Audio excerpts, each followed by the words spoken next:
السلام عليكم ورحمة الله وبركاته.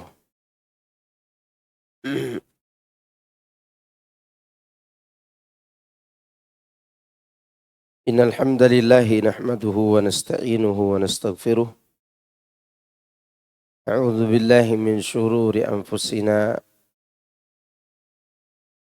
ومن سيئات أعمالنا. من يهده الله فلا مضل له ومن يضلل فلا هادي له. وأشهد أن لا إله إلا الله وحده لا شريك له. أشهد أن محمدا عبده ورسوله صلى الله عليه وعلى آله وصحبه أجمعين سلم تسليما كثيرا. أما بعد، يا أيها الذين آمنوا اتقوا الله حق تقاته ولا تموتن إلا وأنتم مسلمون. فإن أصدق الحديث كتاب الله، خير الهدي هدي محمد صلى الله عليه وسلم، شر الأمور محدثاتها، إن كل محدثة بدعة وكل بدعة ضلالة وكل ضلالة في النار. Jemaah sekalian, rahimani Allah wa iyyakum. Alhamdulillah, kesempatan pagi menjelang siang ini kita dipertemukan kembali oleh Allah dalam kajian rutin kita, kajian kitab tafsir. Kita mohon kepada Allah agar Allah memberikan kepada kita ilmu yang bermanfaat dan mengajarkan kepada kita perkara-perkara yang membuat hati kita menjadi hati yang bertakwa dan takut kepada Allah. Kita juga mohon perlindungan agar Allah melindungi kita dari ilmu yang tidak bermanfaat. Baik, kita akan masuki ayat 25 dari surat Al-Fatah atau surat nomor 48.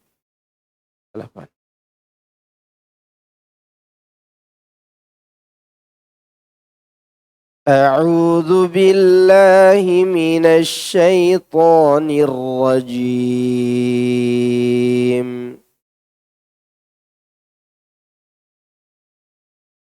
Humul ladzina kafaru wa saddukum 'anil masjidil haram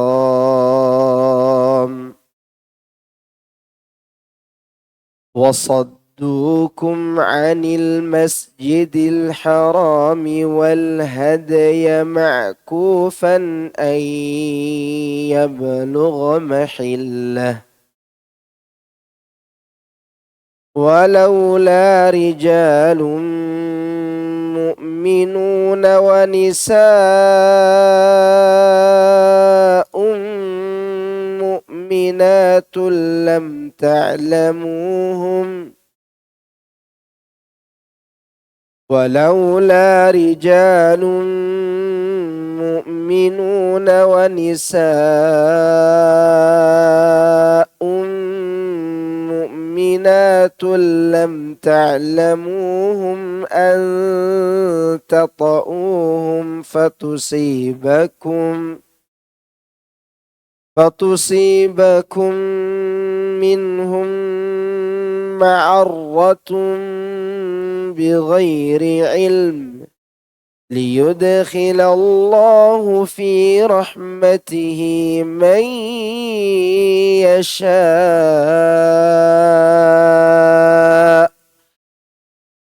لو تزيلوا لعذبنا الذين كفروا منهم عذابا أليما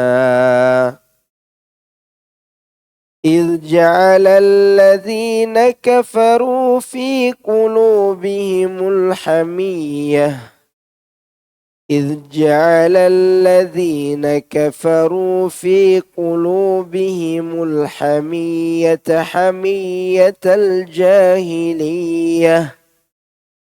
فأنزل الله سكينته على رسوله وعلى المؤمنين وألزمهم كلمة التقوى وكانوا أحق بها وأهلها وكان الله بكل شيء عليما.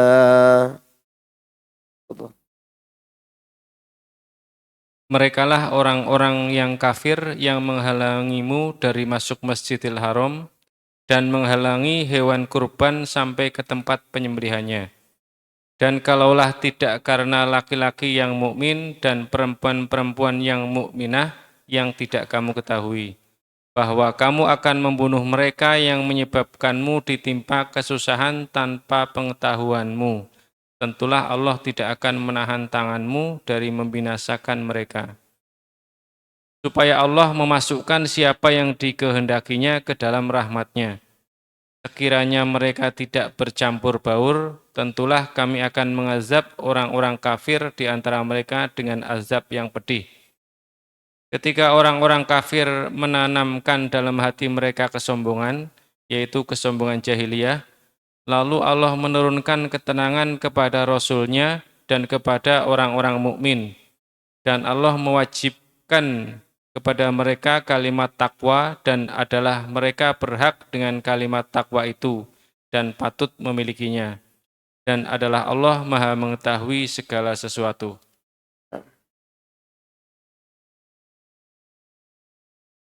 Allah Azza wa Jal memberitahukan tentang orang-orang kafir dari kalangan kaum musyrikin Arab dari suku Quraisy dan orang-orang yang ikut membantu mereka mewujudkan kemenangan melawan Nabi Muhammad sallallahu alaihi wasallam. Allah katakan, "Humul ladzina kafaru."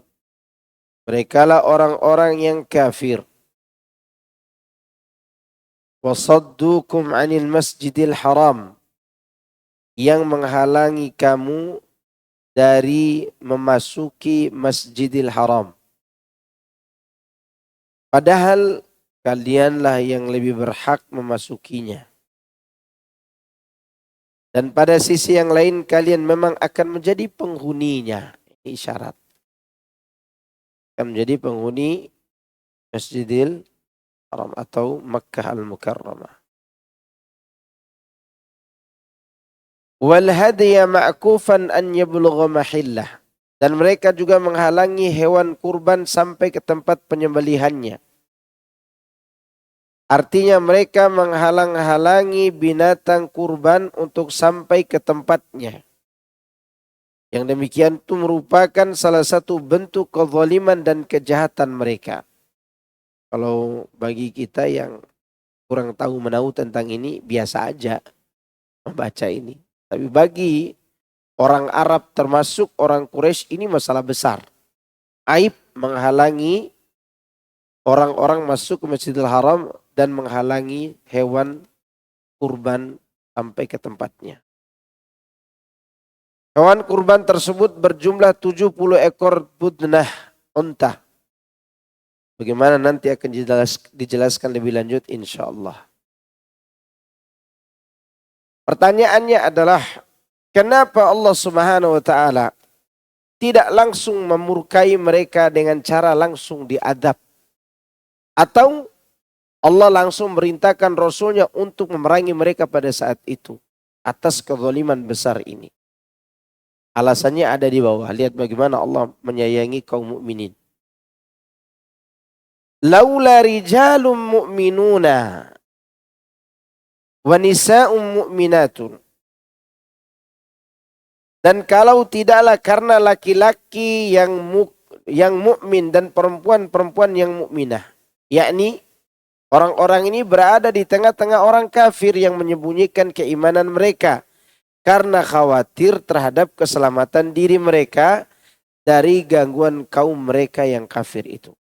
Ternyata di tengah-tengah Quraisy itu ada orang yang beriman yang menyembunyikan apa? Keimanannya.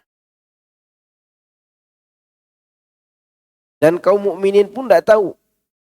Rasulullah SAW dan para sahabat tidak tahu keberadaan mereka itu. Akan tetapi kami memberi kuasa atas kalian dalam melawan mereka. Sehingga kalian akan membunuh mereka dan membinasakan semua pemuka mereka. Tetapi di antara mereka terdapat orang-orang yang beriman, laki-laki maupun wanita, yang tidak kalian kenal pada saat kalian memerangi mereka. Ini yang membuat Allah nyuruh kaum mukminin menahan tangan, menahan diri dari peperangan. Oleh karena itu Allah berfirman, "Lam ta'lamuhum an tata'uhum fatusibakum minhum ma'arrah." Yang tidak kamu ketahui bahwa kamu akan membunuh mereka yang menyebabkanmu ditimpa kesusahan. Ini menunjukkan bahwa membunuh kaum mukminin akan membuat kita susah. Apalagi sengaja. Nabi tentunya kalau memerangi kaum musyrikin, niatnya memerangi siapa? Kaum musyrikin. Tapi ternyata di tengah-tengah mereka ada orang yang beriman yang tidak diketahui status keimanannya. Maka saat itu Allah melarang beliau untuk memerangi. Ya. Karena ketika seorang itu membunuh kaum mukminin, maka si pembunuh akan ditimpa kesusahan. Selain itu bighairi ilmin, tanpa sepengetahuanmu. Tentulah Allah tidak akan menahan tanganmu dari membinasakan mereka. Maksud gini, kalau tidak ada orang beriman laki-laki dan wanita itu, Allah tidak akan menahan tangan kamu untuk memerangi orang-orang musyrik yang menghalangimu dari Masjidil Haram itu. Itu maksudnya.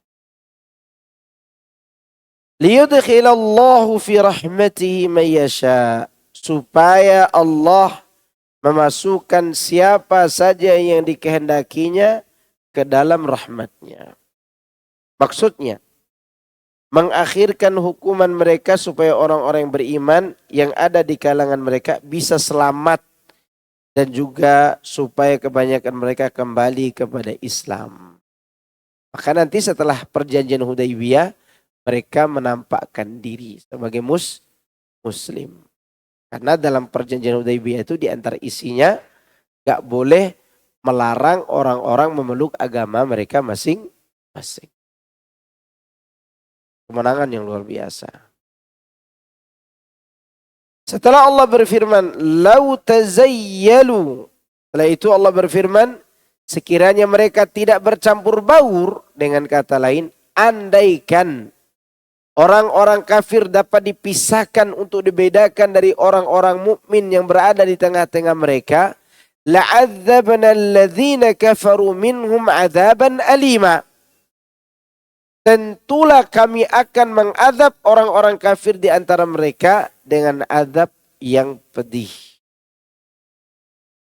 Maksudnya niscaya kami akan memberikan kekuasaan kepada kalian atas orang-orang kafir tersebut, sehingga kalian dapat membunuh mereka seluruhnya dengan pembunuhan yang mengerikan.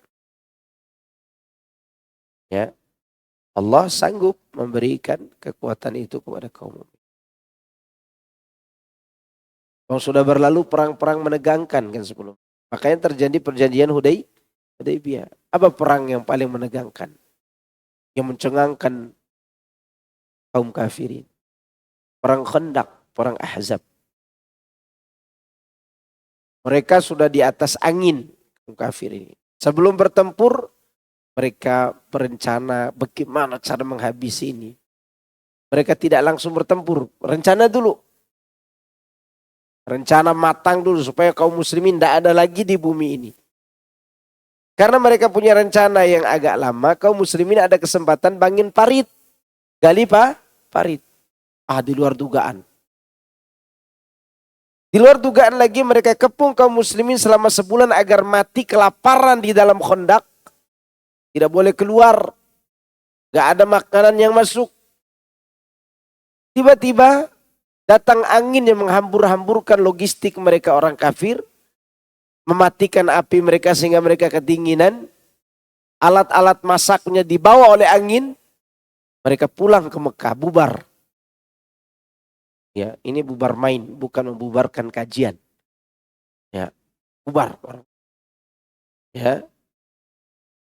Udah lewat peperangan ini maka terjadi perjanjian Hudaybiyah. Dan itu menunjukkan orang kafir sudah mulai mengaku Muhammad sallallahu alaihi wasallam dan para sahabatnya sudah memiliki power yang tidak main-main. Ya. Andainya bisa dibedakan kaum mukminin dan orang kafir waktu itu, niscaya Allah akan berikan kekuasaan kepada kaum mukminin untuk menghabisi mereka dengan cara mereka akan dibunuh secara mengerikan. Kemudian idz ja'ala alladziina kafaru fi qulubihimul hamiyyata hamiyyatal jahiliyah. Ketika orang-orang kafir menanamkan dalam hati mereka kesombongan. Itu kesombongan jahiliyah. Ini salah satu penyebab seseorang itu akan jatuh kalah, hina. Tidak akan menemui kejayaan. Apa itu rasis, tahu rasis? Rasis tahu kan? Wah, dasar orang Sunda, enggak boleh. Ngapain dasar orang Sunda? Memang dia orang Sunda gimana? Orang Sunda bilang dasar orang Timur gitu gimana? Ini hamiyatul jahiliyah. Kesombongan gaya-gaya jahiliyah. Enggak boleh. Ya. Karena rasis ini termasuk sombong. Kemudian ketika orang-orang kafir menanamkan dalam hati mereka kesombongan, yaitu kesombongan jahiliyah, yaitu ketika mereka menolak untuk menuliskan kalimat Bismillahirrahmanirrahim. Mereka tidak mau tuh. Sama seperti Muhammad Rasulullah. Itu mereka juga tolak. Ini kesombongan. Ya. Fa'anzalallahu sakinatahu ala rasulihi. Dalam kondisi yang memancing emosi ini mancing emosi enggak? Mancing emosi. Wah, perjanjian damai, enggak mau mengakui lagi Rasulullah SAW sebagai Rasul. Kan emosi seharusnya. Antum coba lihat, ada seseorang yang punya titel doktorandus SAG, SA apa lagi itu kan. Ya, tiba-tiba enggak disebut itu, itu manusiawi namanya. Manusiawi enggak tercela juga gitu loh. Ini Rasul, utusan Allah. Pemimpin seluruh makhluk. Setelah beliau diutus bahkan pemimpin seluruh nabi dan rasul. Tidak diakui dalam surat perjanjian itu. Emosi enggak? Emosi seharusnya. Maka lanjutannya apa Allah katakan? Fa'anzalallahu sakinatahu ala rasulihi wa ala al-mu'minin. Lalu Allah menurunkan ketenangan kepada Rasulnya dan kepada orang-orang mukmin. Wa alzamahum kalimat taqwa. Dan Allah mewajibkan kepada mereka kalimat taqwa.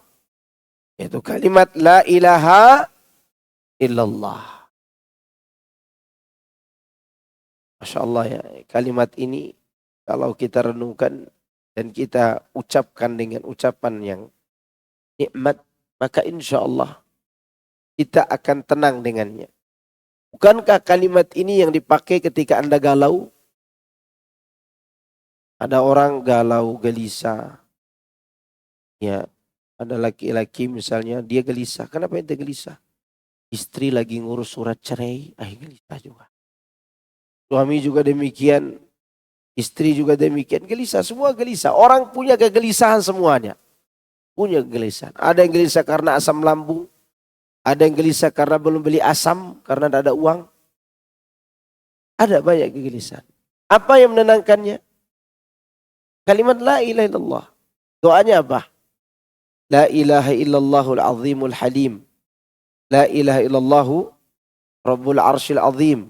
La ilaha illallah rabbus samawati rabbul ardi rabbul arshil karim. Maka oleh karena itu, selain Allah memberikan ketenangan, Allah melazimkan untuk mereka kalimat taqwa, yaitu kalimat la ilaha illallah. Allah tidak cabut keyakinan itu dari hati mereka.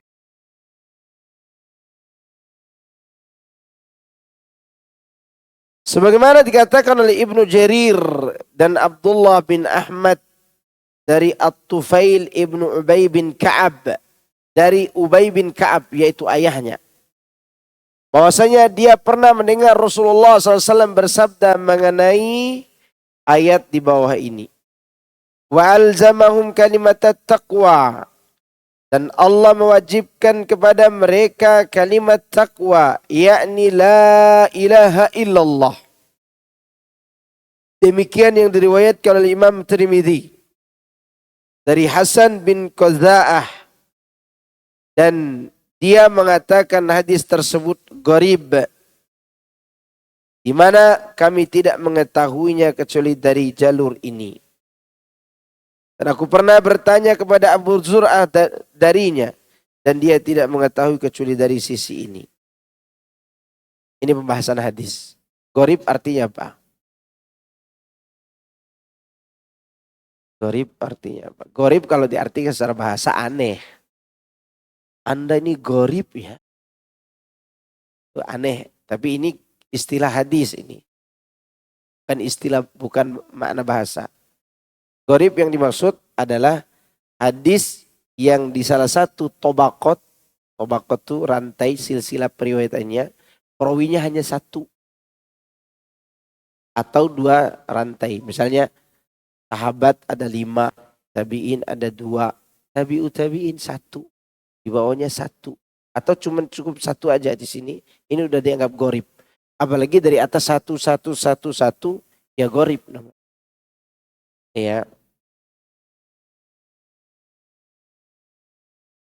Ibnu Abi Hatim meriwayatkan dari Sa'id bin Musayyab bahwa Abu Hurairah radhiyallahu anhu pernah bercerita kepadanya. Rasulullah SAW pernah bersabda, "Umirtu an uqatilan nas hatta yashhadu atau hatta yaqulu la ilaha illallah. Faman qala la ilaha illallah faqad asama minni malahu wa nafsahu illa bihaqqihi wa hisabuhu 'ala Allah azza wa jalla." Aku diperintahkan untuk memerangi manusia hingga mereka mau mengucapkan la ilaha illallah. Mereka melakukan yang demikian, maka darah, harta mereka akan terpelihara dariku, kecuali mereka melakukan kesalahan-kesalahan yang boleh dihukum menurut Islam. Sedang hisab mereka terserah kepada Allah. Muttafaqun alaih. Apa kaitan hadis ini dengan pembahasan di atas? Oke, apa kaitannya? Kaitannya adalah yang di tengah orang-orang kafir itu ada orang yang mengucapkan la ilaha illallah dan tidak boleh dibunuh. Kan tadi ceritanya Nabi tidak memerangi mereka karena bercampur baurnya antara orang kafir dan orang Islam yang beriman. Dengan kalimat sabda Nabi tadi, beliau memberikan alasan kalau ada yang bertanya, kenapa kita nggak perangi mereka saja? Jawabannya, Allah memberitahukan di tengah mereka ada orang yang beriman. Dan saya diperintahkan memerangi manusia sampai mereka mengucapkan la ilaha illallah. Kalau sudah mereka ucapkan itu, haram untuk diperangi. Haram untuk diambil hartanya sebagai rampasan perang. Kecuali kalau dia melakukan pelanggaran yang buat dia mendapat pidana dalam Islam. Membunuh, dibunuh, mencuri, dipotong tangan. Kan begitu. Berzina setelah menikah, dirajam. Ini maksud kecualinya tadi. Kemudian hisabnya terserah kepada Allah. Ini kaitan hadis tersebut. Kenapa dibawakan hadis itu?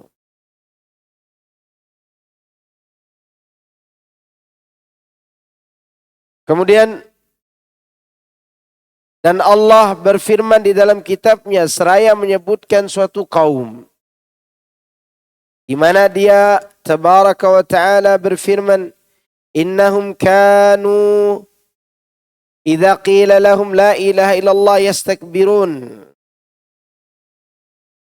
Sesungguhnya mereka dahulu apabila dikatakan kepada mereka la ilaha illallah, mereka menyombongkan diri. Nanti antum kalau baca cerita lengkap ayat ini sebelum dan setelahnya, ini berbicara tentang penduduk neraka. Berbicara tentang penduduk neraka. Dan kalimat yang Allah sebutkan ini di ayat ke-35 dari surat As-Saffat ini sebagai alasan kenapa Allah mengazab mereka. Karena tidak mau mengakui la ilaha illallah. Ini bahayanya. Orang berbuat baik tapi tidak bertauhid. Sayang kebaikannya. Orang berbuat baik, gak zina, gak menipu, gak ngerokok, gak minum khamar, gak mencuri. Tapi dia berbuat kesyirikan atau dia tidak mau masuk Islam seperti ateis. Ya. Ada kan orang yang tidak berbuat syirik tapi tidak masuk Islam? Siapa? Ateis. Kan dia mengaku tidak ada agama. Tidak ada Tuhan. Mereka ini orang-orang baik kalau bermuamalah. Karena saya pernah bermuamalah dengan orang ateis. Baik sesama makhluk. Ya, baik. Sebagiannya. Sama seperti orang Islam, ada yang baik, ada yang bu. Tapi yang baik-baik ini tidak ada gunanya kalau dia tidak mengucapkan la ilaha illallah. Atau tidak mau mentauhidkan Allah. Maka ketika mereka diazab, Allah beritahukan alasan. Ketika mereka mendengar la ilaha illallah, mereka sombong. Kan waktu itu Nabi memanggil, ya ayyuhan nas, qulu la ilaha illallah tuflihu. Wahai manusia, ucapkan la ilaha illallah.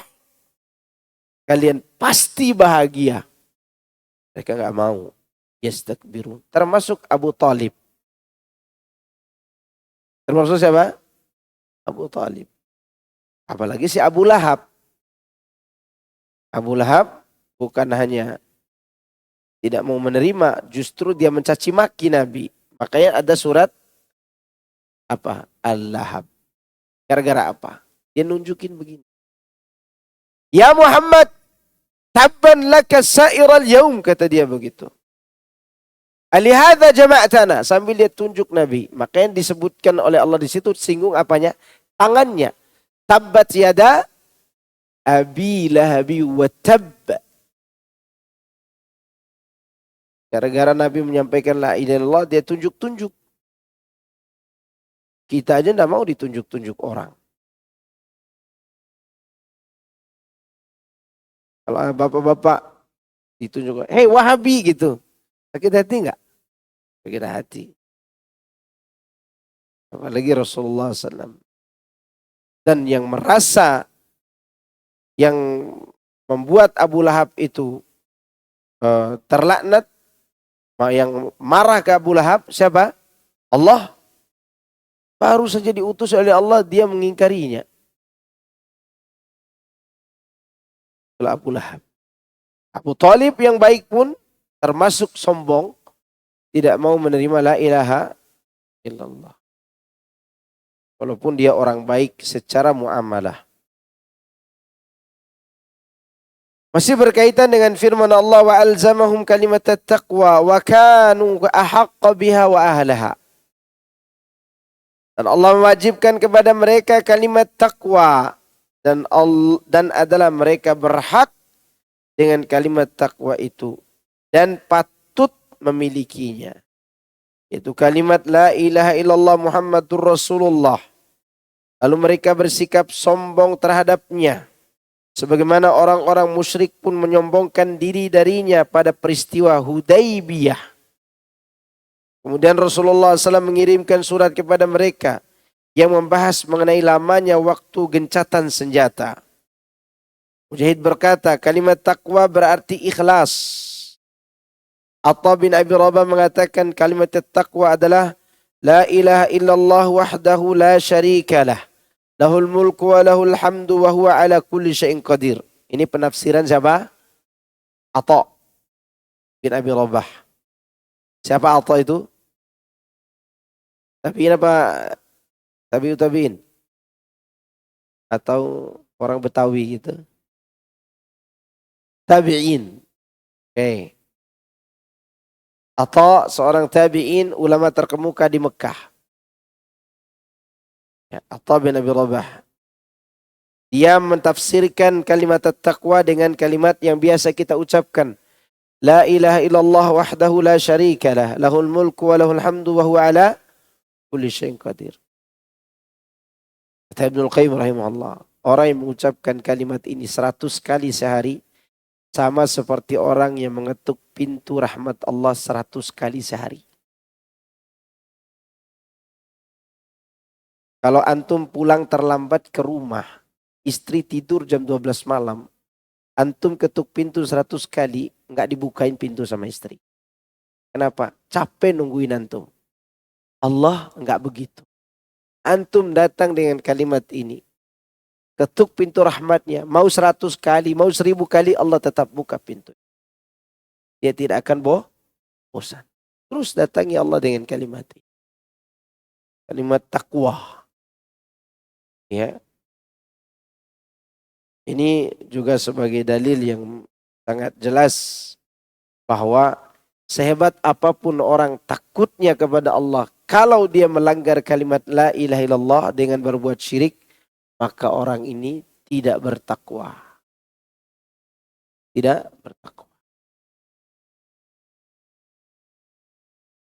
Ali bin Abi Talha meriwayatkan dari Ibnu Abbas radhiyallahu anhuma mengenai firman Allah, wa alzamahum kalimat taqwa, dan Allah mewajibkan kepada mereka kalimat takwa. Dia mengatakan bahwa beliau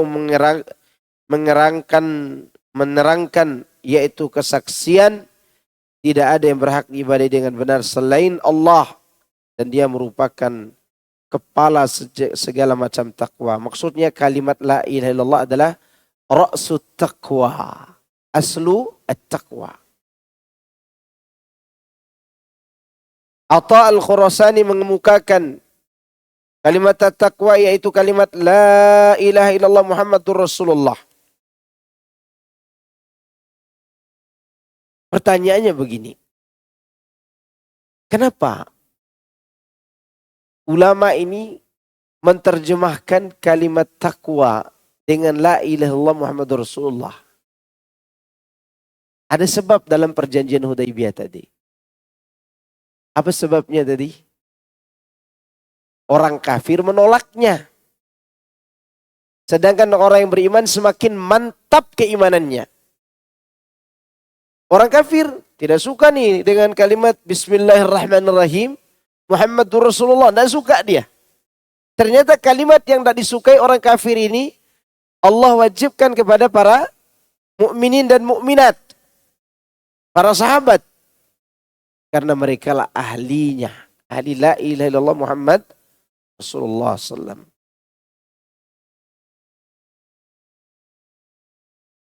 Qatadah mengatakan kalimat taqwa adalah la ilaha illallah. Intinya kalimat taqwa itu adalah kalimat tauhid.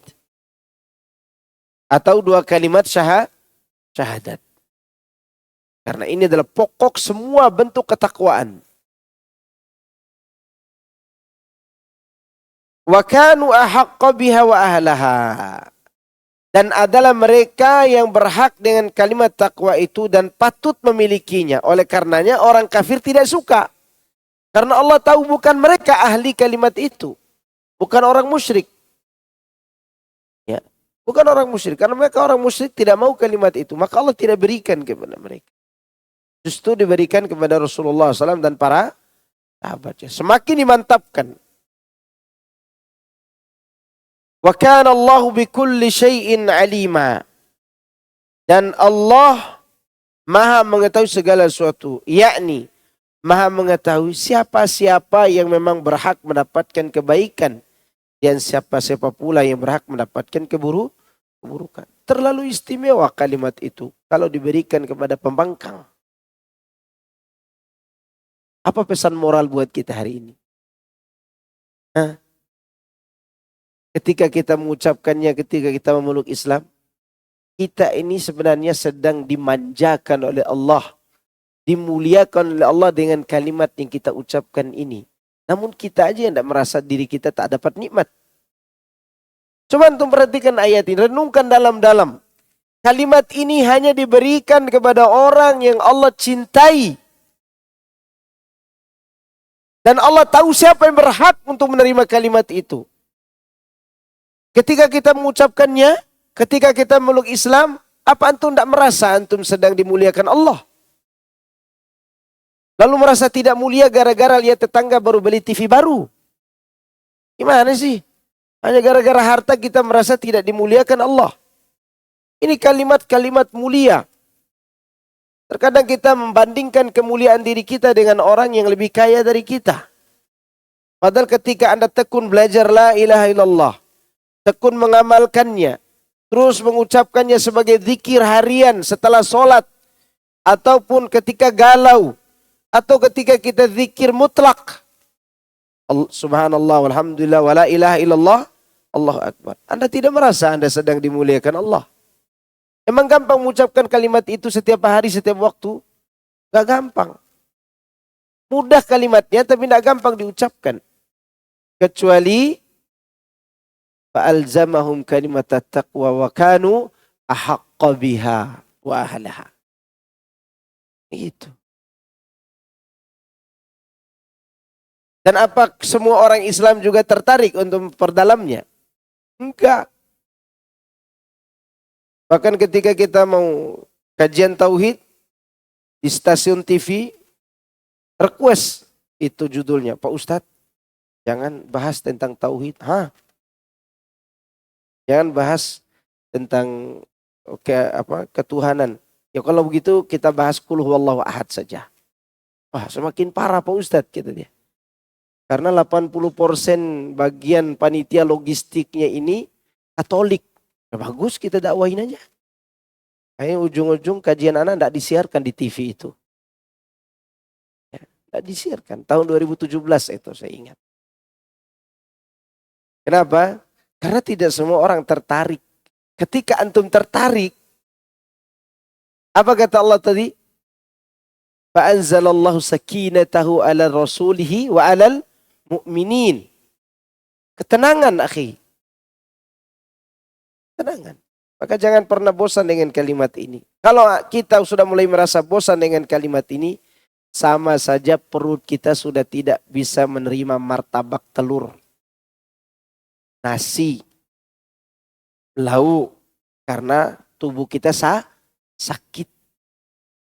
Kalau tubuh kita sakit, anggap saja sakit gula gitu, antum berani makan nasi tanpa sambal nasi padang gitu? Berani. Tubuh sakit. Udah mulai takut gitu. Maka orang yang bosan dengan kalimat la ilaha illallah, hatinya sakit apa suci? Sakit. Dan perlu antum ingat, ketika Ibnu Abbas menafsirkan qalbun salim yang dimiliki oleh Nabi Ibrahim, idza'a rabbahu biqalbin salim, Ibnu Abbas mengatakan apa? Hati yang suci itu hati yang memahami la ilaha illallah. Maka para ulama kita termasuk Ustadz Yazid rahimahullahu ta'ala rahmatan wasi'ah, Dia habiskan umurnya untuk menjelaskan ini. Dia habiskan umur untuk apa? Menjelaskan la ilaha illallah. Semoga Allah merahmati dan membalas kebaikan beliau.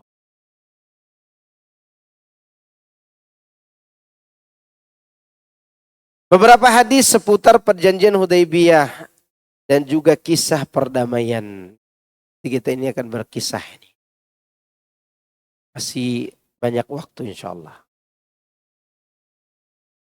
Kisah tentang perjanjian Hudaybiyah. Di dalam sahihain, di dalam sahihnya Al-Imam Al-Bukhari meriwayatkan. Di dalam bab Asy-Syurut dari Al-Miswar bin Makhramah bin Marwan bin Al-Hakam. Yang hadis keduanya saling membenarkan. Keduanya bercerita. Pada tahun terjadinya perjanjian Hudaybiyah, Rasulullah SAW pergi bersama sekitar 1.300 sampai 2.000 orang sahabatnya. Setelah sampai di Dzulhulaifah, beliau menuntun binatang kurban. Sebelum melakukan itu, beliau memberi tanda pada binatang kurban tersebut dan beliau ihram untuk umrah. Rasulullah SAW mengutus beberapa orang mata-mata dari suku Khuza'ah. Lalu beliau melanjutkan perjalanan hingga ketika beliau sampai di Ghadirul Ashtat. Lantas utusan itu datang kepada beliau dan melaporkan, sesungguhnya kaum Quraisy telah berkumpul dan mereka telah mengumpulkan pasukan yang besar untuk memerangi, menghalangi, dan mencegah. Ya, ini mata-mata. Kalau bahasa kita mata-mata. Kalau bahasa Arabnya telinga-telinga. Karena disebut sama, tukang nguping. Kalau kita apa? Mata-mata.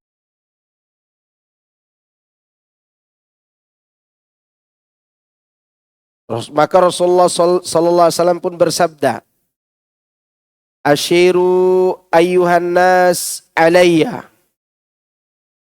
Atarawna an namila ala iyalihim wa dharari haula'i alladhina yuriduna an yasudduna 'anil bait." Hai sekalian manusia, sampaikan pendapat kalian kepadaku.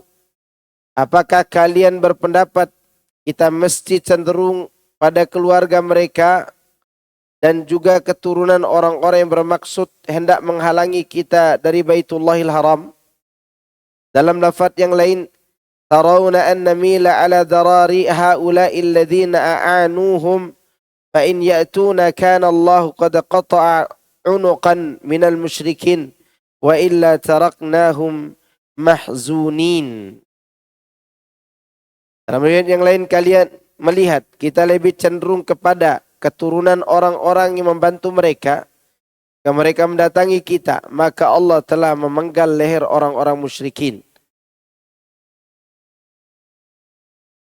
Jika mereka mendatangi kita, maka Allah telah memenggal leher-leher orang-orang musyrikin. Dan jika kita tinggalkan mereka dalam keadaan berduka cita.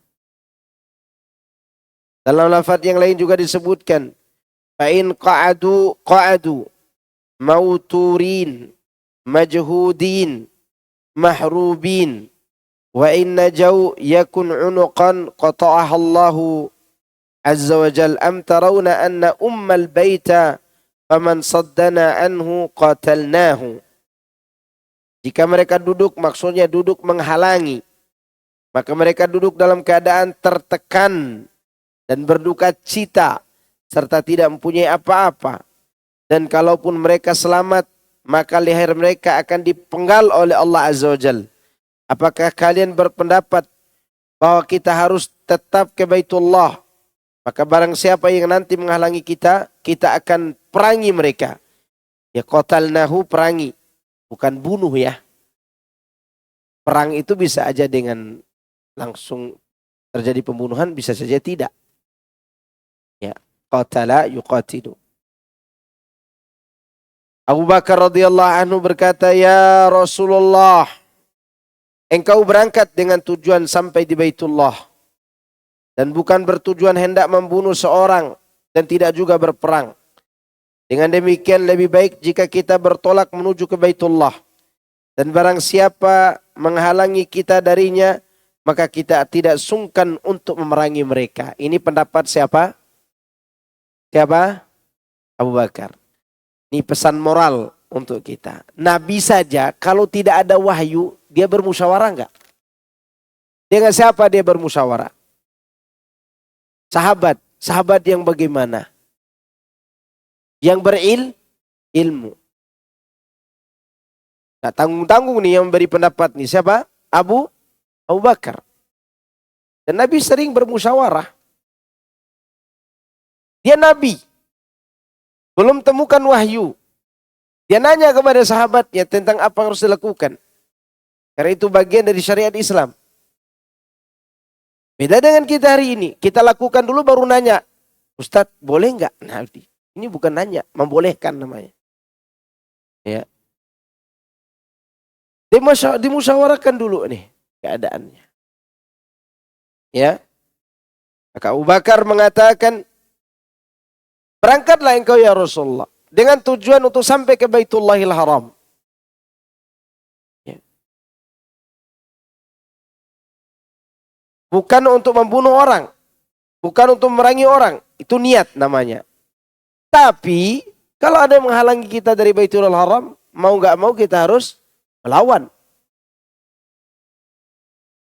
Dalam lafaz yang lain disebutkan, maka Abu Bakar dan utusannya mengatakan, perlu diketahui bahwa kita datang untuk mengerjakan umrah. Sungguh kita datang bukan untuk memerangi seseorang. Tapi barang siapa yang menghalangi kita dan Baitullah, maka akan kita perangi. Nabi SAW pun bersabda, kalau begitu berangkatlah. Ini masih di Dzul Hulaifah loh, bukan di Mekah. Dzul Hulaifah itu di mana? Dzul Hulaifah di mana? Gak tahu juga antum. Bir Ali sekarang ini. Kan sekarang dikenal Bir Ali. Ya. Mikot di Madinah. Masih ada 400 atau 500 kilo dari situ ke Mekah. Ini musyawarahnya di mana? Di Dzul Hulaifah. Bukan di Mekah ini musyawarahnya. Kan belum sampai ke sana ceritanya ini. Datang mata, apa tadi? Kuping-kuping ya. Mata-mata gitu. Datang mata-mata memberitahu kepada Rasulullah SAW, orang kafir sedang berkumpul. Siap menghalangi kita, mencegah kita, dan memerangi kita yang mau menuju ke Masjidil Haram. Maka Rasulullah segera meminta pendapat. Tolong berikan pendapat kalian gitu. Maka Abu Bakar menyampaikan pendapat pertengahan. Udah berangkat saja. Jangan kita berniat untuk sampai ke Baitullahil Haram. Bukan untuk merangi orang. Bukan untuk membunuh orang. Namun jika sampai di sana kita dihalangi juga. Ya mau gak mau kita harus perang. Dalam lafaz yang lain Rasulullah SAW mengatakan. Famdu ala ismillahi ta'ala. Berangkatlah dengan menyebut nama Allah. Ini keyakinan ini. Ini sebuah keyakinan. Kita walaupun 1000 kali baca bismillah, tetap aja tidak dapat pertolongan. Kenapa? Bismillahnya cuma lewat aja di mulut. Mereka baca bismillah itu tahu bahasa Arab. Bismillah artinya dengan pertolongan Allah, dengan keberkahan dari Allah. Kita jalan. Begitu. Sehingga ketika mereka berada di suatu jalan, Rasulullah SAW menyerukan kepada para sahabat. Inna Khalid bin Walid fi khailin li Quraisyin tali'atan fakhudhu dhatal yamin. Wallahi ma sya'ara bihim Khalidun hatta idahum biqataratil jaysh. fantalaku yarqudu nadhiran li Quraisyin. Tiba-tiba Rasulullah SAW bersabda, sesungguhnya Khalid bin Walid yang masih di kalangan kaum Quraisy. Sesungguhnya Khalid bin Walid di atas kuda milik orang Quraisy untuk melakukan pengintaian. Maka ambillah posisi sebelah kanan. Demi Allah mereka tidak menyadari keberadaan Khalid sehingga di saat dia bermaksud mendekati pasukan, maka dia pun akan pergi dan melompat seraya memberikan peringatan kepada kaum Quraisy. Sahabat Nabi tidak tahu, Khalid juga tidak tahu. Rasulullah mengetahui dari mana? Dari wahyu. Dan kejadian ini Rasulullah menyebut Khalid bin Walid. Khalid ini orang penting gak nantinya? Setelah masuk Islam jadi orang penting. Bapaknya ketua geng. Al-Walid bin Mughirah. Siapa ketua geng Abu Jahal itu? Walid bin Mughirah. Khalid masuk Islam. Siapa anaknya Abu Jahal? Ikrimah. Abu Jahal ini penjahat kelas kakap. Anaknya masuk Islam. Menantunya masuk Islam. Anak perempuannya masuk Islam. Nah, Khalid waktu itu masih kafir. Dia masih mengintai keberadaan kaum muslimin. Kemudian Rasulullah SAW berjalan. Sehingga ketika beliau telah sampai ke Thaniyah, yang darinya beliau membawa mereka turun, maka binatang tunggangannya tersimpuh. Orang-orang menyerukan, biarkan. Demikian itu terjadi atau diulangi berkali-kali. Lalu mereka berkata, unta itu mogok.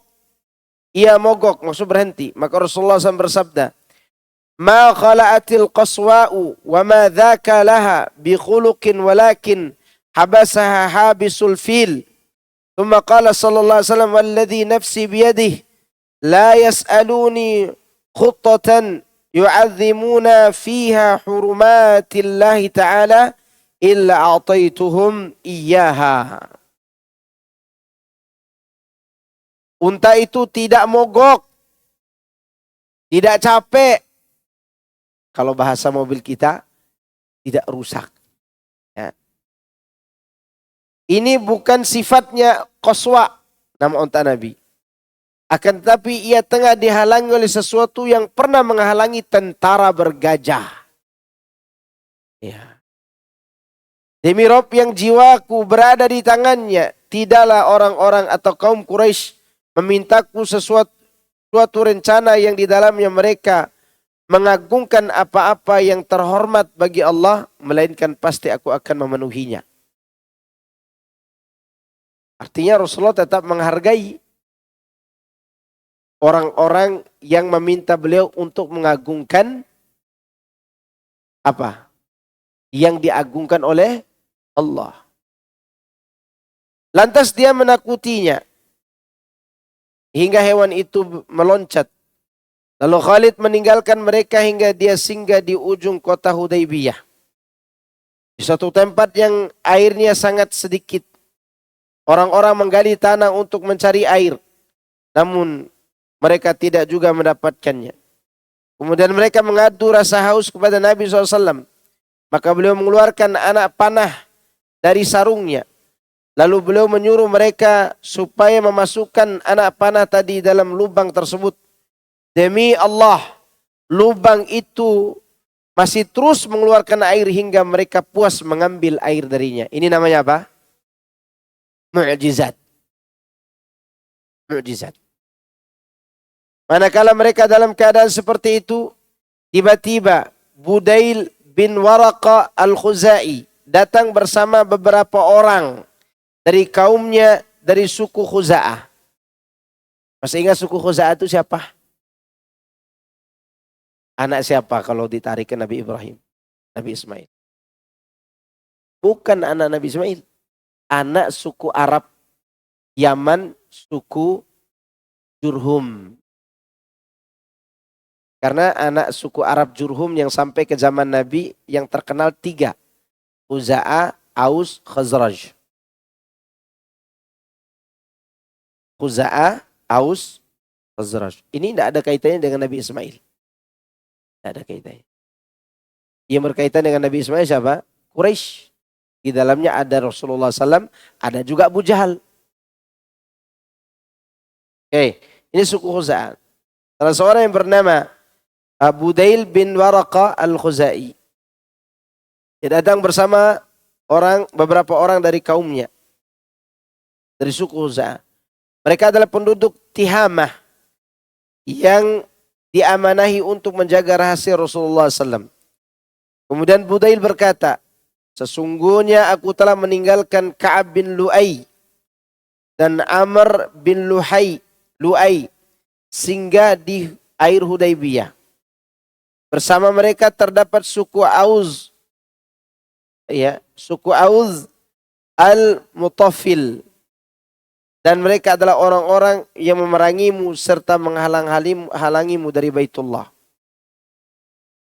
Maka Rasulullah SAW bersabda, Inna lam naji' likitali ahadin, walakin ji'na mu'tamirina, wa inna Quraisyan qad nahakathum al-harbu, fa'adharrat bihim, fa'in sya'u madattuhum muddatan, wa yukhallu baini wa bainan nas, fa'in azhar, فإن شاءوا أن يدخلوا فيما دخل فيه الناس فعلوا وإلا فقد حموا وإنهم أبوا فوالذي نفسي بيده لأقاتلنهم على أمري هذا حتى تنفرد سالفتي أو لا ينفذن الله أمره. Kata Rasulullah SAW, ini namanya mental karena iman. Niat datang umroh nih. Ya tentu tidak ada persiapan perang. Persiapannya untuk beribadah kepada Allah. Namun diajak perang, apa kata Nabi? Sesungguhnya kami tidak datang untuk memerangi seseorang. Akan tapi kami datang untuk melaksanakan umroh. Dan sesungguhnya orang-orang Quraisy telah diselimuti oleh nafsu berperang. Jadi ini nafsunya bukan nafsu kepada harim lagi. Nafsu berperang. Ya. Sehingga mereka celaka karena peperangan tersebut. Jikalau mereka menghendaki, aku akan memberi tangguh kepada mereka beberapa saat untuk tidak berperang. Dan mereka membiarkan diriku menghadapi orang-orang kafir Arab. Jikalau aku menang, mereka mau masuk ke tempat yang dimasuki orang-orang mentaatiku, maka silakan mereka lakukan itu. Jika tidak demikian, maka mereka telah beristirahat dari peperangan. Jika mereka menolak juga, maka demi Rob yang jiwaku berada di tangannya, aku akan memerangi mereka atas dasar urusanku ini sampai mati. Atau Allah akan menyelamatkan urusannya. Ini namanya apa? Mental. Mental itu sangat kuat. Ini namanya perang. Apa namanya itu? Pemikiran. Makanya orang-orang yang mau tinju itu pertama kali perang apa? Perang saling menakut-nakuti. Perang mental namanya. Rasulullah SAW punya itu dan itu tidak gegabah. Yang berbicara tidak dari hawa nafsu. Tapi berbicara sesuai dengan apa yang Allah kehendaki untuknya. Budail berkata, aku akan menyampaikan kepada mereka apa yang kau katakan itu. Kemudian dia berangkat hingga dia mendatangi seorang Quraisy dan menyerukan, sesungguhnya kami datang dari sisi orang ini, yaitu Rasulullah SAW. Dan kami telah mendengar dia berkata-kata. Maka orang-orang bodoh di antara mereka menyahut, kami tidak butuh penjelasanmu sedikit pun mengenai ucapannya itu. Sedangkan orang-orang yang berakal dari mereka menyatakan, berarti ini orang kafirnya berselisih ini. Udahlah ente tidak usah banyak bicara deh Budail. Udah kami tidak butuh gitu bahasa kita.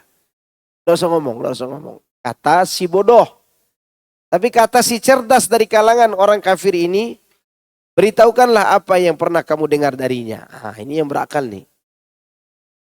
Budail menerangkan, aku pernah mendengarnya berkata begini dan begitu. Kemudian Budail memberitahu mereka apa yang pernah dikatakan Rasulullah SAW. Kemudian Urwah bin Mas'ud berdiri dan berkata, wahai kaum, bukanlah kalian adalah orang tua? Bukankah kalian adalah orang tua? Mereka menjawab, benar. Atau lebih lanjut dia berkata, apakah kalian mencurigai aku? Mereka menjawab, tidak.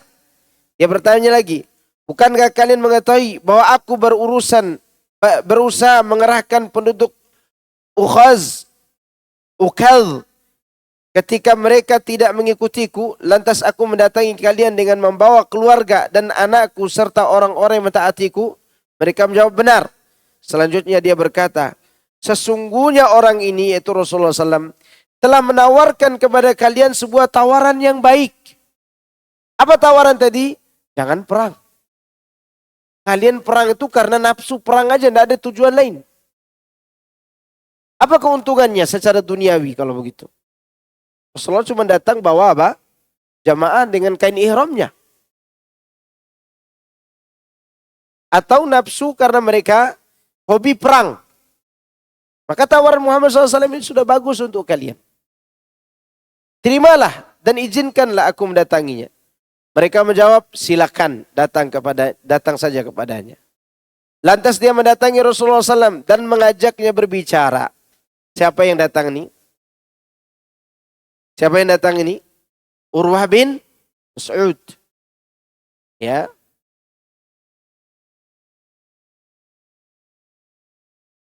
Rasulullah SAW mengutarakan kepadanya ucapan seperti yang beliau katakan kepada Budail bin Waraqah. Pada saat itulah Urwah berkata, "Hai Muhammad, bagaimana pendapatmu kalau engkau membinasakan kaummu sendiri? Apakah engkau pernah mendengar seorang dari masyarakat Arab ini yang membinasakan kaumnya sebelum kamu?" Artinya membinasakan kaum sendiri itu aib. Aib. Karena orang Arab itu punya hubungan kekerabatan yang dekat. Namun apabila bukan itu, maka demi Allah sungguhnya aku melihat wajah-wajah dan aku melihat orang-orang yang akan lari meninggalkanmu. Ya, dia si Urwah bin Mas'ud ini nakut-nakutin Nabi. Ini kamu akan ditinggalkan oleh pengikutmu nantinya. Apa kata Abu Bakar? Hisaplah. Banyak maaf gitu ya. Ini terjemahan nih. Hisaplah kemaluan patung Lata kalian itu. Ini bahasa apa ini? Kasar nggak? Kasar. Kadang ada waktunya berbahasa apa? Kasar. Abu Bakar kasar ini. Apakah kita akan pergi meninggalkannya? Kau katakan wahai Urwah. Kan tadi dikatakan oleh Urwah. Muhammad, tidak usah kau teruskan. Karena pengikutmu ini akan melarikan diri meninggalkanmu. Begitu maksudnya. Dia kira ini Bani Israel yang meninggalkan Nabi Musa.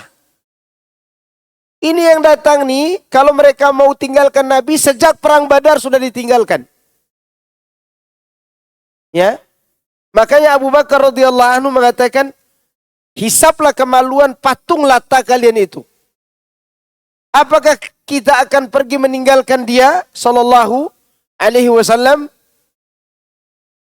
Urwah berkata, siapa dia? Mereka menjawab, ini Abu Bakar. Kata orang-orang kepada Urwah. Urwah berkata, demi Allah, Rabb yang jiwaku berada di tangannya. Kalau bukan karena jasamu kepadaku yang belum aku balas, niscaya aku akan menjawab. Nah, itu orang Arab tuh. Walaupun masih kafir, mereka tetap mengingat jasa orang.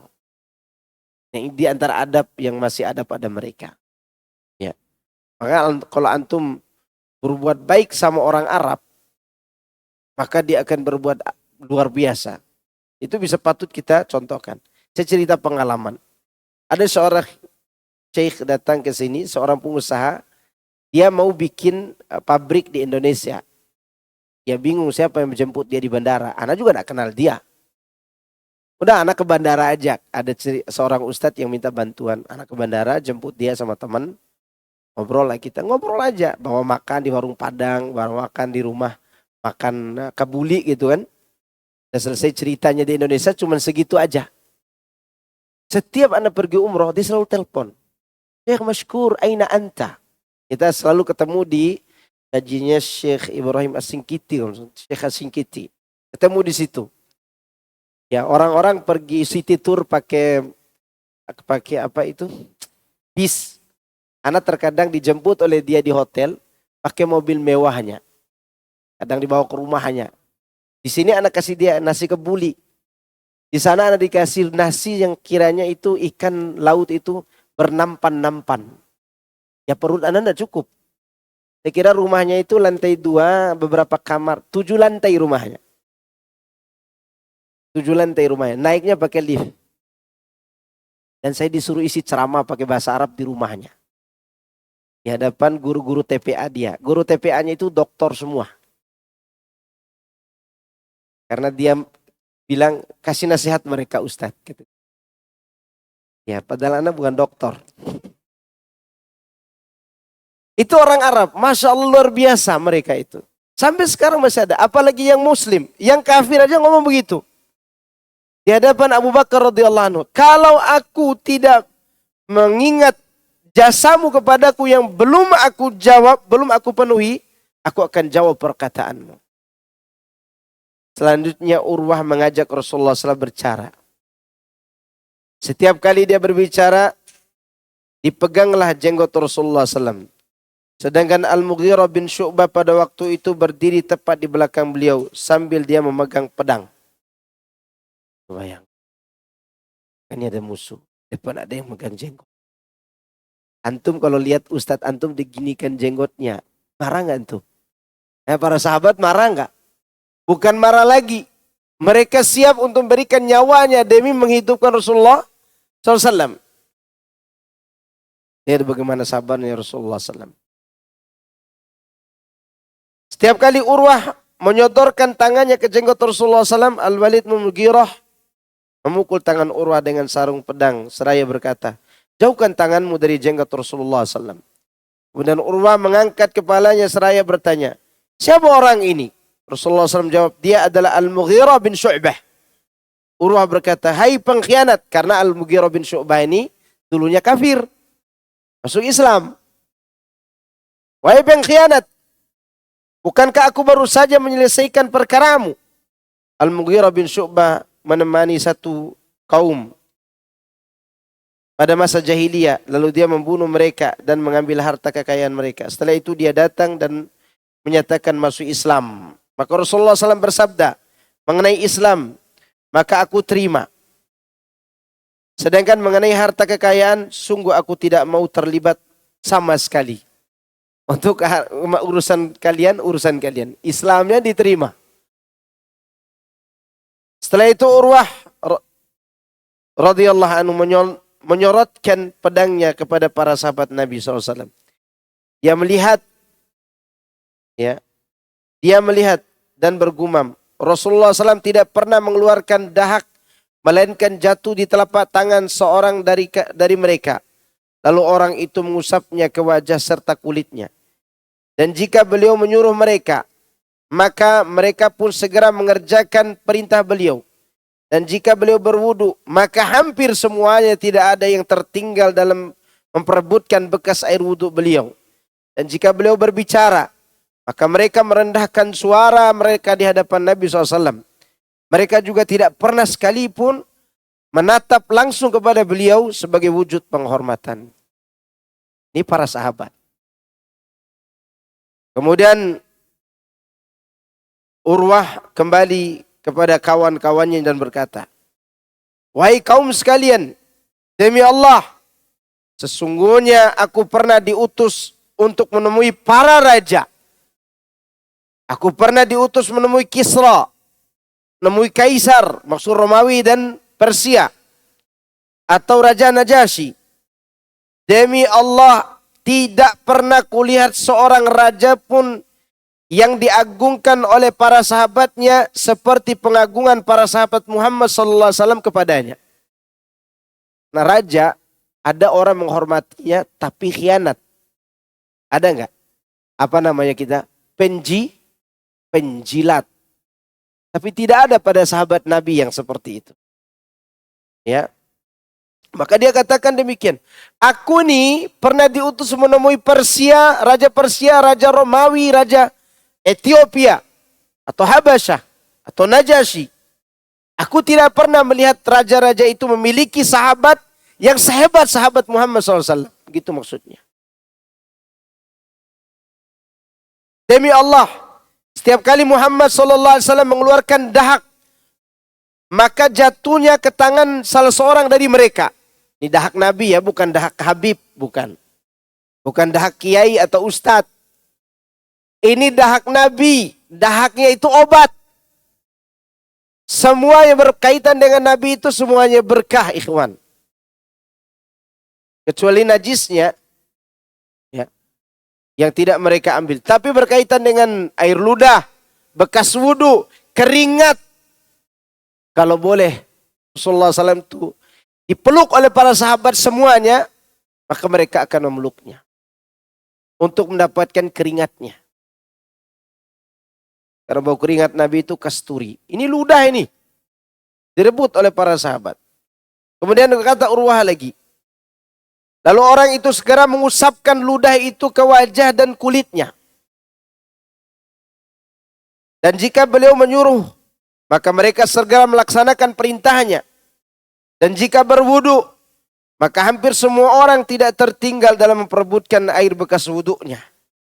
Selain itu, saat dia berbicara, sontak mereka semua merendahkan suaranya. Sungguh mereka pun tidak pernah menyorotkan pandangan mata langsung kepada beliau sallallahu alaihi wasallam sebagai penghormatan bagi diri beliau.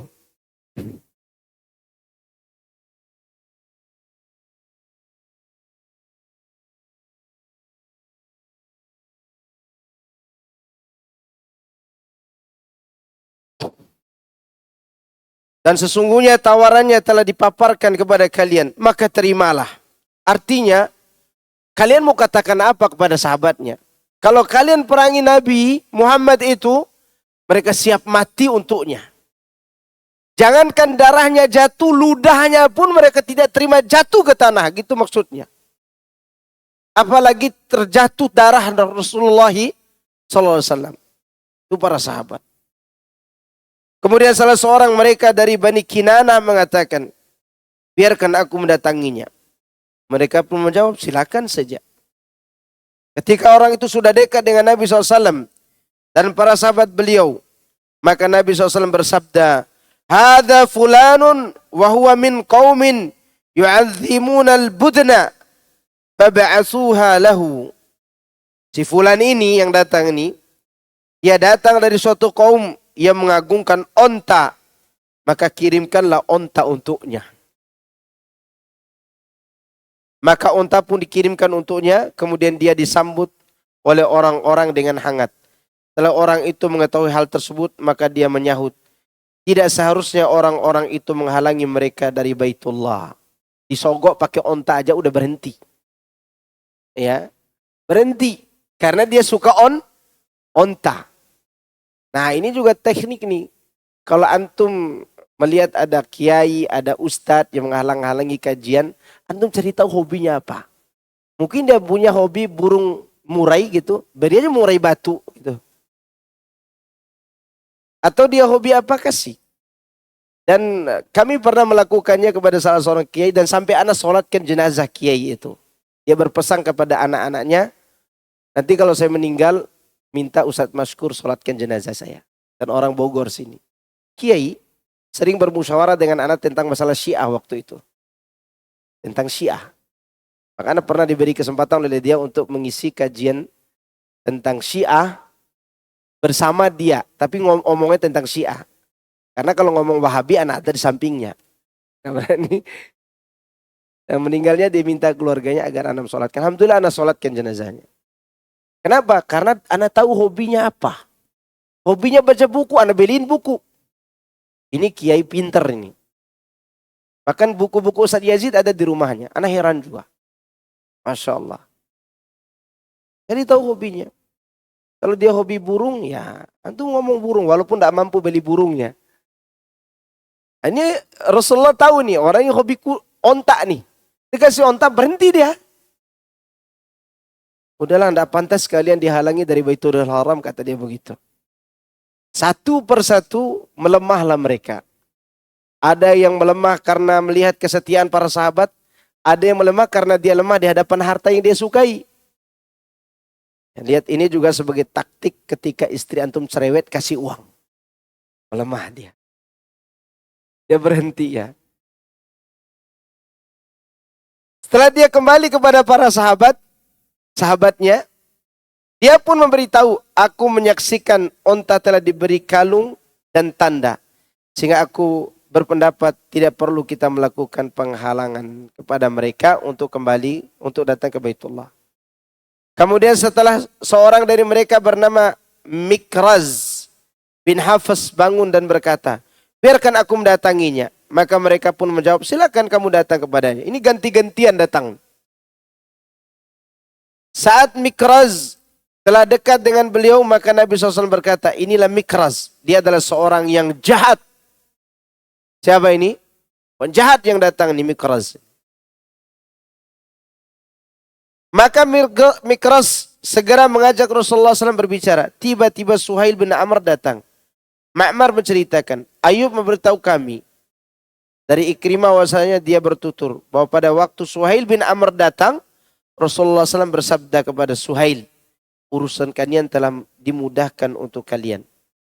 Ma'mar mengutarakan di dalam hadisnya, Az-Zuhri bercerita, lalu Suhail bin Amr datang seraya menyambut, tuliskan sebuah perjanjian antara kami dan kamu. Maka Rasulullah SAW manggil Ali dan berkata, tulislah Bismillahirrahmanirrahim. Dan cerita ini sudah kita sampaikan sebelumnya.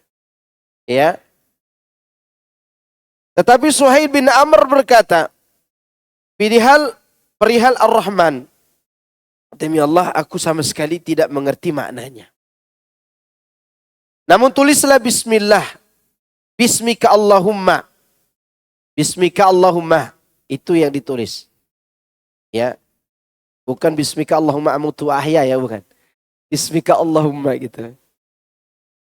Seperti yang bisa engkau tulis. Maka kaum muslimin menegaskan, demi Allah kami tidak akan menulisnya melainkan hanya dengan Bismillahirrahmanirrahim. Lalu Rasulullah SAW bersabda, tulislah Bismika Allahumma. Kemudian beliau berkata, inilah yang ditetapkan oleh Muhammad Rasulullah Sallallahu Alaihi Wasallam. Maka Suhail pun berkata, demi Allah, seandainya kami mengetahui bahwa engkau adalah Rasul, niscaya kami tidak akan menghalangimu dari Baitullah. Tidak pula kami berperang karenanya. Tapi tulislah Muhammad bin Abdillah, jangan Rasulullah. Karena kalau kami setuju dengan Rasulullah, berarti kami ini sama saja bodoh dong. Menghalangi orang yang kami akui. Itu berarti kami tidak akui. Kalau tidak diakui, hapus Rasulullahnya. Ganti dengan Muhammad bin Abdillah. Kira-kira para sahabat jengkel nggak melihat kelakuannya? Jengkel, si penjahat ini, Mikraz ini. Ya. Kemudian Rasulullah SAW bersabda, Wallahi inni la Rasulullah, wa in kadzabtumuni, uktub Muhammad bin Abdillah. Demi Allah, sesungguhnya aku adalah utusan Allah meskipun kalian mendustakanku. Silakan tulis Muhammad bin Abdillah, silakan. Kembali Zuhri berkata, hal itu karena Rasulullah bersabda, Wallahi la yas'aluni khuttatan yu'adzimuna fiha hurmatillahi ta'ala illa ataituhum iyyaha. Kan tadi sebelum berangkat Rasulullah berkata demikian kan? Waktu di Dzul Hulaifah. Demi Allah, tidaklah mereka meminta sesuatu kepadaku, di mana dengan sesuatu itu mereka mampu mengagungkan berbagai macam kehormatan Allah, kecuali aku akan memperkenankan permintaan mereka itu. Termasuk ini. Masih mereka mengakui Allah Bismika Allahumma. Ya. Walaupun tidak mengakui Rasulullah sebagai utusan. Lantas Nabi SAW menyerukan kepadanya, kalian harus biarkan kami datang ke Baitullah dan mengerjakan tawaf di dalamnya. Maka Suhail bin Amr berkata, Masyarakat Arab tidak menyangka kami mendapat tekanan. Tetapi yang demikian untuk tahun yang akan datang. Beliau pun menyetujui hal tersebut. Bukan hari ini ya, tahun depan aja engkau datang umroh. Suhail bin Amr berkata, tidak ada seorang pun dari pihak kami yang datang kepadamu meskipun dia pemeluk agamamu. Melainkan engkau harus mengembalikannya kepada kami. Maka kaum muslimin berkata, Maha suci Allah, bagaimana mungkin dia akan dikembalikan kepada orang-orang musyrik? Padahal dia telah datang dalam keadaan muslim. Pada saat mereka demikian, tiba-tiba datang Abu Jandal bin Suhail bin Amr dalam keadaan terikat. Dia datang dari orang-orang Mekkah paling bawah, berkasta rendah. Sehingga dia melemparkan dirinya di tengah-tengah kaum muslimin. Lalu Suhail berkata, wahai Muhammad, inilah orang yang pertama yang engkau harus kembalikan kepadaku. Tetapi Nabi Muhammad SAW bersabda, sesungguhnya kita belum mengesahkan surat perjanjian di antara kita. Jadi di antara keinginan orang kafir, kalau ada orang dari kalangan kami yang masuk Islam dan ikut kalian, kembalikan kepada kami gitu. Kaum muslimin lain tidak terima. Tapi lihat bagaimana kelanjutan perjanjian itu. Kemudian dia berkata, demi Allah, aku tidak akan berdamai denganmu atas sesuatu untuk selamanya. Maka Rasulullah SAW berkata, biarkan dia kepadaku. Suhail menanggapi, aku tidak akan memberikannya kepadamu. Lantas beliau berkata, lakukanlah Suhail. Lakukanlah. Suhail berkata, kami tidak akan melakukannya. Mikraz berkata sebagai jawaban pertanyaan tadi, baiklah, kami bolehkan orang-orang Abu Jandal untuk tetap bersamamu. Kemudian Abu Jandal berkata, wahai sekalian kaum muslimin, apakah aku akan dikembalikan kepada orang-orang musyrik? Padahal aku datang dalam keadaan muslim. Tidakkah kalian mengetahui bahwa yang selama ini kualami? Abu Jandal merasakan siksaan yang pedih dalam mempertahankan agamanya. Lalu dia melarikan diri. Kok dikembalikan lagi gitu loh. Umar bin Khattab bertutur radhiyallahu anhu. Kemudian aku mendatangi Rasulullah SAW lalu berkata, bukankah engkau benar-benar Nabi Allah? Rasulullah SAW berkata, ya benar. Kukatakan lagi, bukankah kita berada dalam kebenaran? Sedangkan musuh kita berada dalam kebatilan. Beliau bersabda, benar. Kalau begitu, mengapa kita harus memberi kelonggaran dalam agama syariat kita? Tanya aku. Rasulullah SAW pun bersabda, sesungguhnya aku ini utusan Allah. Aku tidak durhaka kepadanya. Dia adalah penolongku. Nah, itu yang tidak diketahui Umar. Ya, Umar wajar dong memberikan masukan. Kau ini benar-benar Nabi Allah. Ya.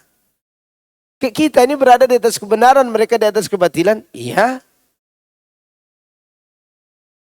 Tetapi yang tidak diketahui Umar adalah bahwa Rasulullah bersikap itu atas anjuran dari siapa? Pemilik langit dan bumi.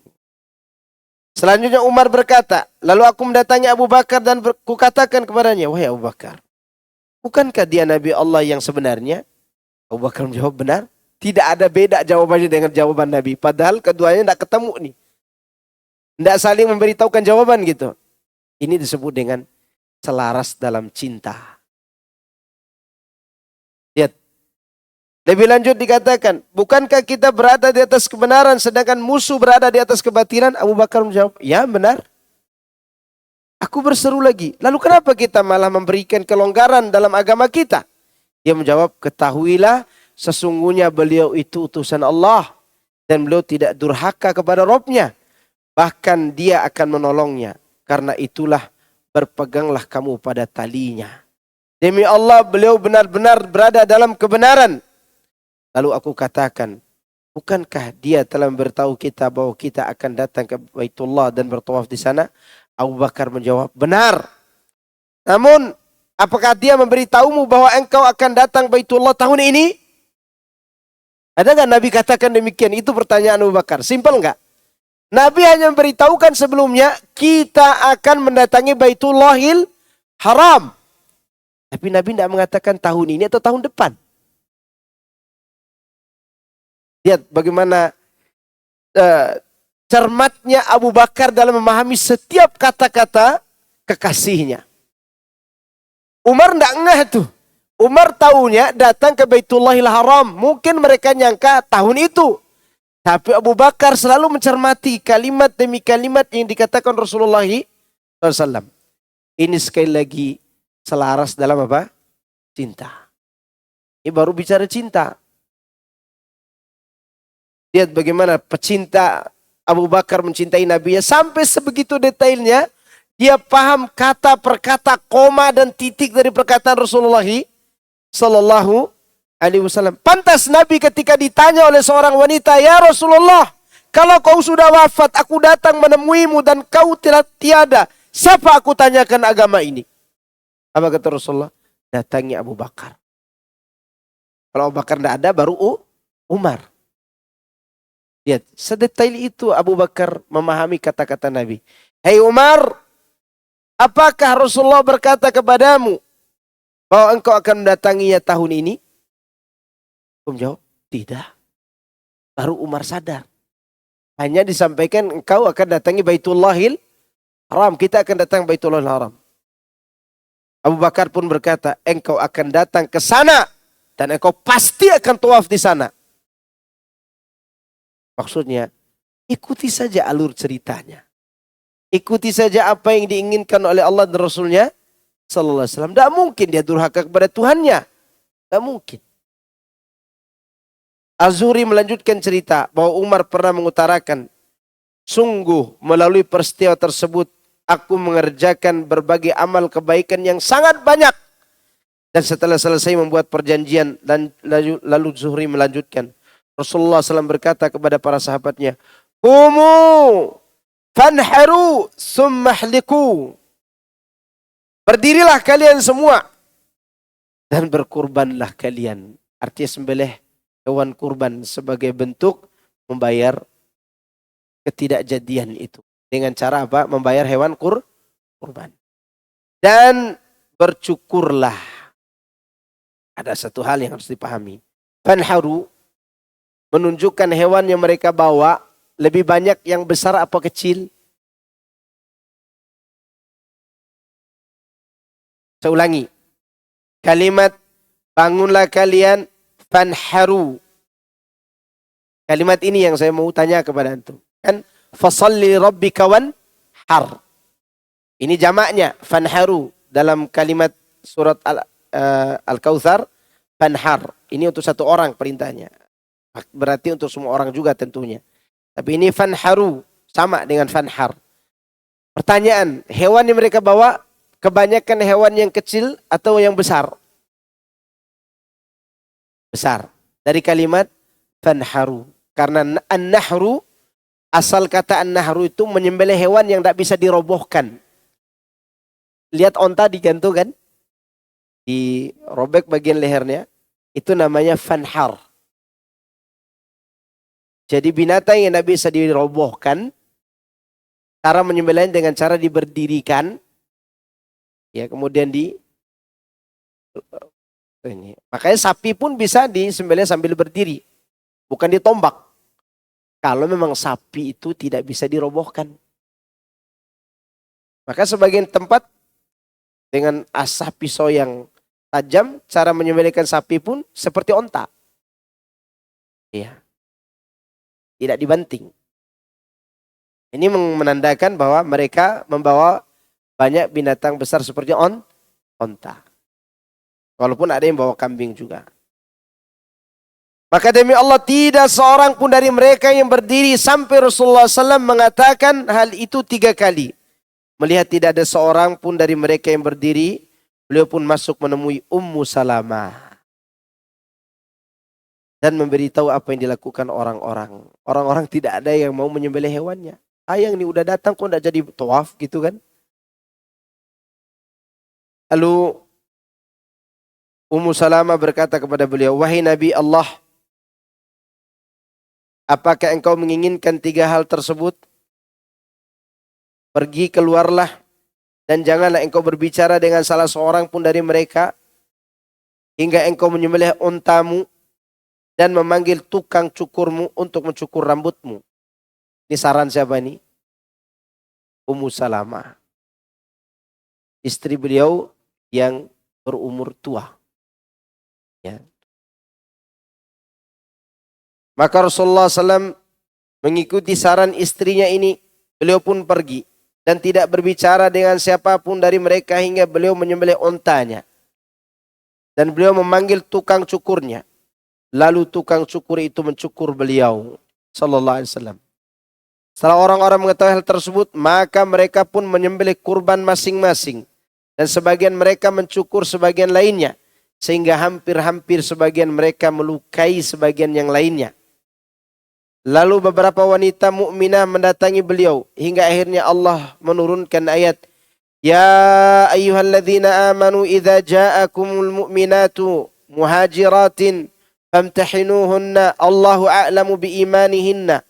فإن علمتموهن مؤمنات فلا ترجعوهن إلى الكفار لا هن حل لهم ولا أنتم يحلون لهن وآتوهم ما أنفقوا ولا جناح عليكم أن تنكحوهن إذا أتيتموهن أجورهن ولا تمسكوا بأصم الكوافر واسألوا ما أنفقتم وليسألوا ما أنفقوا Dzalikum hukmullah yahkumu bainakum wallahu alimun hakim. Hai orang-orang yang beriman. Ya udah lewat jam. Wih, jauh banget. Nah, ini ceritanya enak sekali ya. Nggak ada tanya jawab ya? Oke, nggak ada tanya jawab. Subhanallah. Memang cerita ini panjang ini. Atau kita sambung? Tanggung ya, kita tanggung. Oke. Wahai orang-orang yang beriman, apabila perempuan-perempuan beriman berhijrah, yang berhijrah datang kepadamu, maka hendaklah kamu menguji keimanan mereka. Allah lebih mengetahui tentang keimanan mereka. Maka jika kamu mengetahui bahwa mereka benar-benar beriman, janganlah kalian mengembalikan mereka kepada suami-suami mereka orang-orang kafir. Mereka tidak halal bagi orang-orang kafir itu. Dan orang-orang kafir itu tidak halal bagi mereka. Dan berikanlah kepada suami-suami mereka mahar yang telah mereka bayar. Dan tidak ada dosa atas kamu menikahi mereka apabila kamu bayar kepada mereka maharnya. Dan janganlah kamu tetap berpegang pada tali perkawinan dengan perempuan kafir. Dan hendaklah kamu minta mahar yang telah kamu bayar. Artinya kalau kalian mukminah masih punya istri musyrikah, minta maharnya gitu. Karena sudah tidak boleh lagi laki mukmin menikahi musyrikah. Dan hendaklah mereka meminta mahar yang telah mereka bayar. Demikian hukum Allah yang ditetapkannya di antara kamu. Dan Allah Maha mengetahui lagi Maha bijaksana. Maka pada hari itulah Umar bin Khattab menceraikan 2 orang wanita yang masih musyrikah. Ini sahabat nih. Ada cinta bucin. Aku mencintaimu melebihi segala-galanya. Nggak ada. Umar ceraikan langsung. Karena dia lebih cinta kepada Allah. Ya. Kemudian salah seorang dari wanita itu dinikahi oleh Muawiyah bin Abi Sufyan.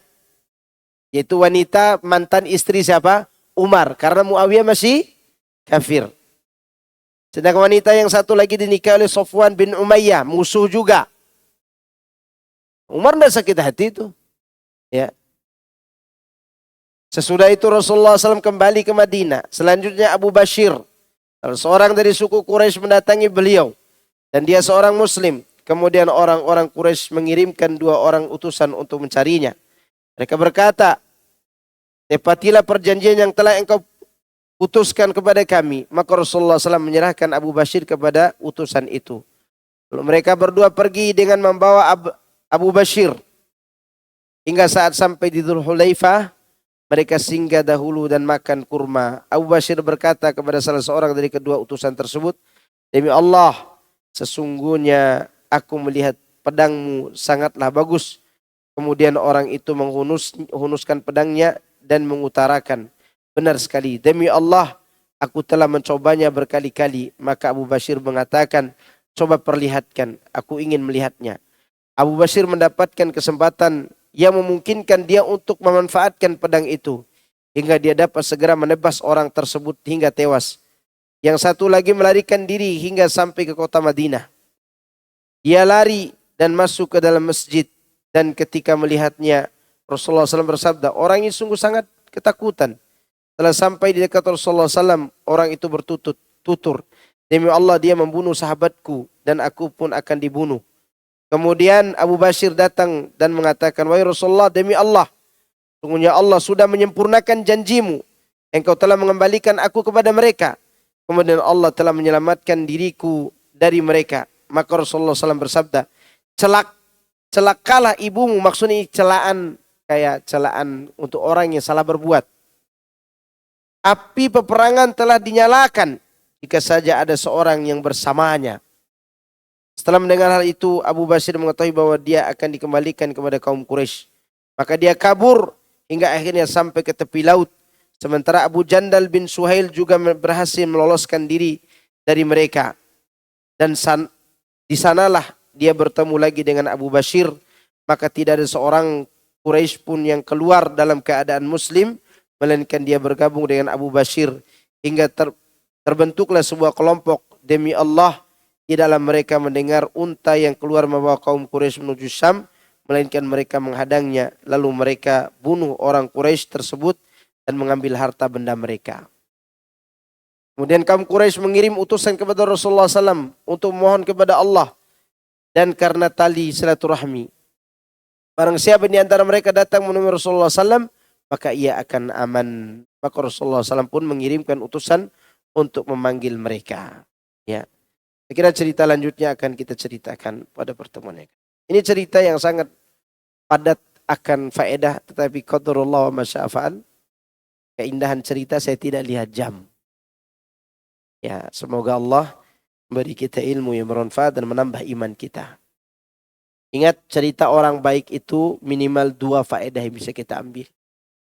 Mencintai mereka karena Allah itu pertama, dan mencontohi kebaikan mereka itu.